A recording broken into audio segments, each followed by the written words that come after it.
Hello student, welcome on my channel study with Srishti. पिछले lecture में हम लोगों ने पढ़ा कि चैप्टर 2 में रैंक ऑफ मैट्रिक्स में हम लोगों ने एग्जांपल 5 तक कर लिया था। आज हम एग्जांपल 6 और 7 करेंगे। तो चलिए देखते हैं एग्जांपल 6 क्या दिया है। एग्जांपल 6 क्या दिया है कि find the value of x.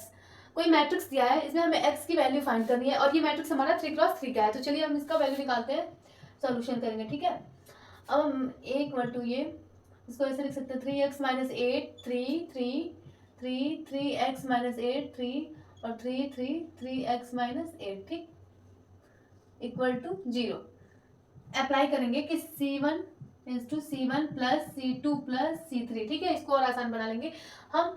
C1 के जगह पर C1 plus C2 plus C3 add करके लिख देंगे। ठीक है, C1 क्या है, कॉलम फर्स्ट। तो अब जब ये फर्स्ट कॉलम में हम इसको ऐड करेंगे तो ये 3x माइनस 8 प्लस 3 प्लस 3, तो ये 6 हो गया। और 3x माइनस 8 प्लस 6 कितना हो गया, 3x माइनस 2 हो गया। फिर इसमें इसको इन सबको ऐड करके यहाँ लिखेंगे तो ये भी 3x माइनस 2 हो गया। फिर ये इसमें इन दोनों को ऐड करेंगे और इसको ऐड करेंगे तो ये भी 3x माइनस 2 आ गया। और ये 3x माइनस 8 3x माइनस 8 आ गया, ठीक, इक्वल टू 0। अब हम यहाँ से देखें हम कि फर्स्ट कॉलम में 3x माइनस 2 3x माइनस 2 और 3x माइनस 2 दिया था। हम यहाँ पे 3x माइनस 2 को कॉमन ले लेंगे और यहाँ क्या बचेगा 1 1 1 3 3 3x minus 8 3x minus 8 equal to 0। ठीक है, अब हम यहाँ से देखेंगे x की वैल्यू क्या आएगी। 3x माइनस 2 इक्वल टू, अगर हम 0 करते हैं तो यहाँ से 3x इक्वल टू 2 होगा और x इक्वल टू 2/3 आ गया। ठीक, ऑल्सो अब यहाँ से तो x की वैल्यू आ गई। अब हम इसको सॉल्व करेंगे। 1 3 3 1 3x माइनस 8 3 1 ये 1 1 3 3x माइनस 8 इक्वल टू 0। अब देखिए, अब हम R1 की जगह पर लिखेंगे R1 माइनस R2। हम R1 में से R2 को घटा करके R1 की जगह पर लिखेंगे। ठीक, तो जब 1 माइनस 1 करेंगे तो ये 0 हो जाएगा। फिर 3 माइनस 3x और ये माइनस प्लस हो जाएगा 8। तो ये क्या होगा कि जब ये प्लस 8 होगा और प्लस 8 में 3 को ऐड करेंगे तो 11 हो जाएगा। तो 11 माइनस 3x, फिर ये 3 माइनस 3 0, फिर ये 1 3x minus 8 3 1 3 3x minus 8 equal to 0। अब देखिए जब हम इसकी वैल्यू निकालेंगे यहाँ से तो ये 0 हो जाएगा टोटल, ये भी 0 हो जाएगा। तो बस सेकंड कॉलम का बचेगा, तो ये 11 माइनस 3x।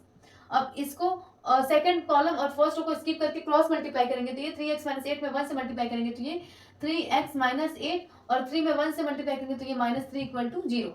अब ये 11 माइनस 3x आ गया और ये क्या आया 3x माइनस 11 इक्वल टू 0। अब यहाँ से 3x minus 11 equal to 0, 3x equal to 11, x equal to 11/3 आ गया यहाँ से। तो x की वैल्यू क्या आ गई हमारी, यहाँ पे देखिए x इक्वल टू 2/3 और 11/3, ये हमारा दो वैल्यू आ गया x का। चलिए अब हम अगला एग्जाम्पल देखते हैं।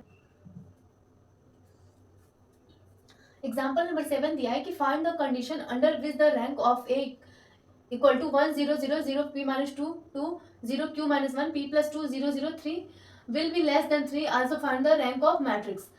हमको ऐसा कंडीशन फाइंड करना है कि जिसके अंडर में इस मैट्रिक्स का रैंक जो वो 3 से कम आए। ठीक है, और हमको इसका रैंक भी फाइंड करना है। तो सोल्यूशन देखिए, all possible minor of order 3, minor of 3 equal to 0। अब हम इसका 3 क्रॉस 3 का माइनर निकालेंगे। ठीक, तो m1 इक्वल टू, अब हम क्या किए कि लास्ट वाले जो रो को हम स्किप कर दिए और ये तीनों लेके चले, तो 1 0 0 0 p minus 2 2 0 q minus 1 p plus 2। ठीक, अब हम यहाँ से स्किप जब वैल्यू निकालेंगे तो ये p square minus 2 q minus 2 equal to 0 आ गया। अब ये 0 के इक्वल आ गया। ठीक है, अब हम इसमें थर्ड रो को स्किप करेंगे तो 1 0 0 0 p माइनस 2 2 0 0 3। अब इसके बाद से जब हम इसको सॉल्व किए तो 3p माइनस 6 आ गया इक्वल टू 0। तो ये 3p माइनस 6 इक्वल टू 0। तो यहाँ से p की वैल्यू आ गई 6/3 2।